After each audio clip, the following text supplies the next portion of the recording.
ter direito a esse conjunto de benefícios, o participante paga contribuições mensais ou de uma vez só, podendo fazer também aportes adicionais, mesmo quando faz contribuição mensal. Ele pode contribuir mensalmente e decidir, vou fazer um aporte adicional, porque isso vai aumentar a minha provisão matemática de benefícios a conceder, portanto aumentará meu benefício futuro, como um investimento. Mas esse investimento tem custos. O participante incorre em dois tipos de custos. Incorre na taxa de carregamento. A taxa de carregamento é um percentual da sua contribuição mensal.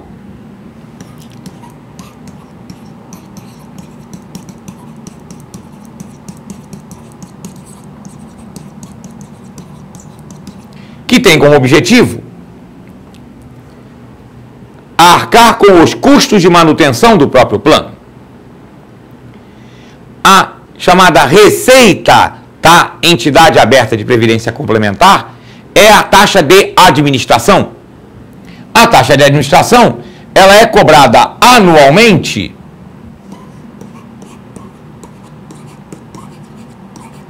sobre o valor da provisão, sobre o valor da aplicação.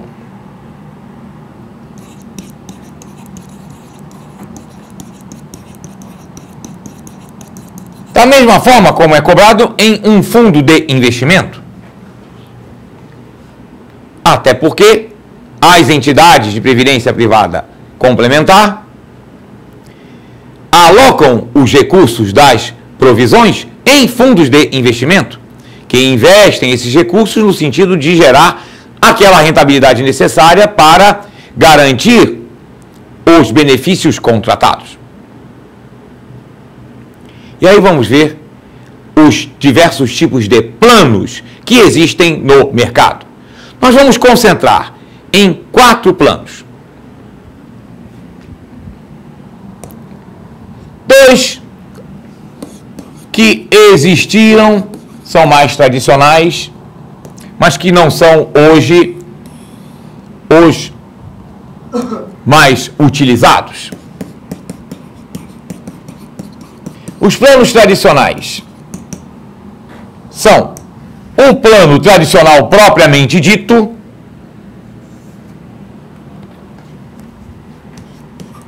esse plano tradicional, ele tinha uma garantia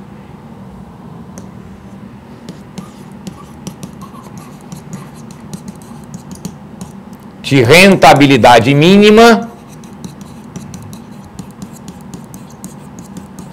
e de correção monetária do valor do benefício.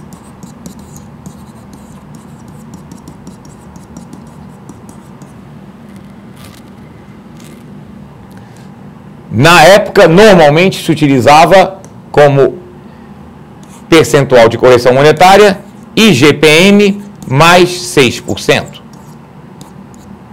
Esse valor corrigia a aplicação.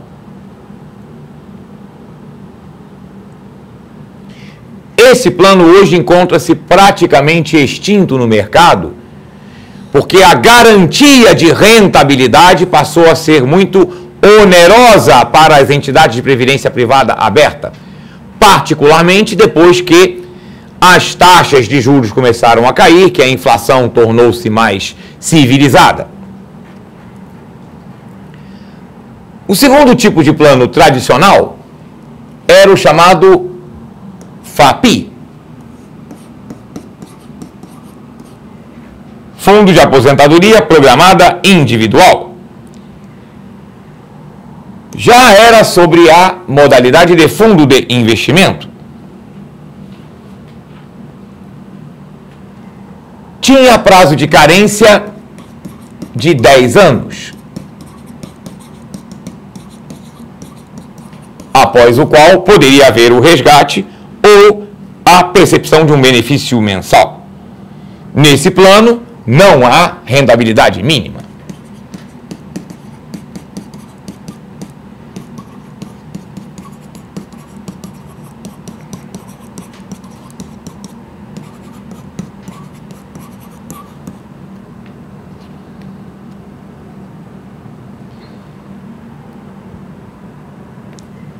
Hoje em dia,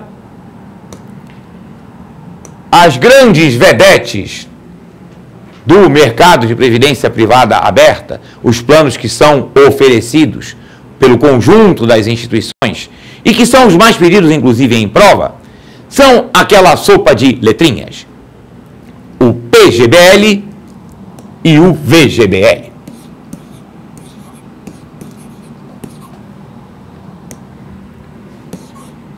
PGBL significa Plano Gerador de Benefícios Livre. E VGBL significa Vida Gerador de Benefícios Livre. Tecnicamente, conceitualmente falando, o PGBL é um plano de previdência.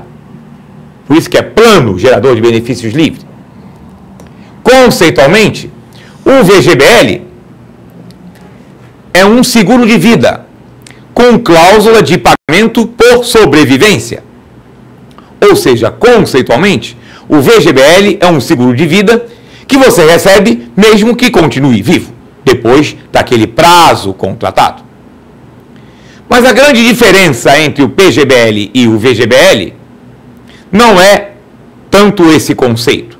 A diferença prática para o aplicador, para o participante, está no tratamento tributário. No PGBL, existe diferimento das contribuições até o limite de 12% da renda bruta anual.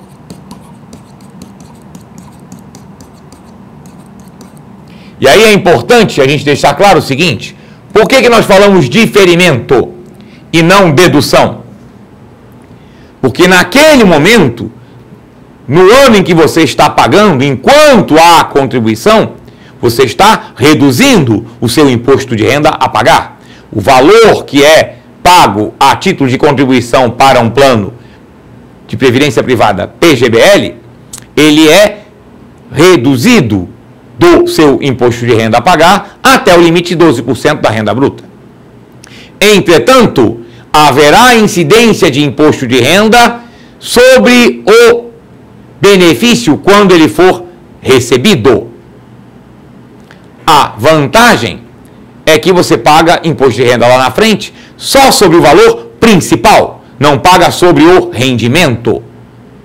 E houve rendimento durante este prazo.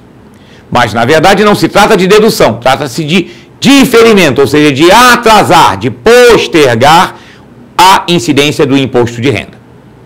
Já o VGBL não tem diferimento de imposto de renda. Portanto, não há pagamento de imposto de renda na percepção do benefício.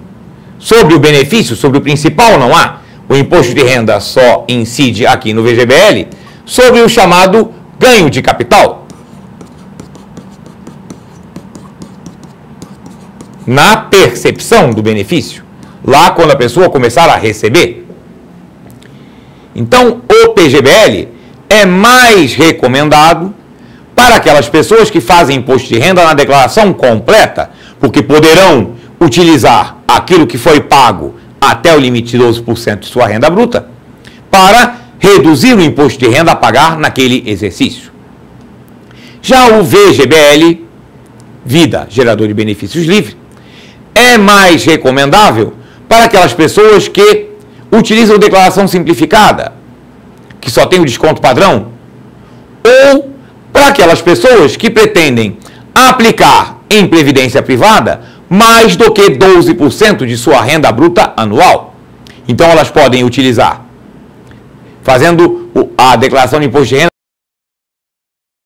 até 12%, contribuem para um PGBL. E, acima deste montante, contribuem para um VGBL. Terão uma vantagem tributária maior. Tanto o PGBL quanto o VGBL têm também uma outra característica importante, fundamental e em comum. Os dois planos admitem o instituto da portabilidade.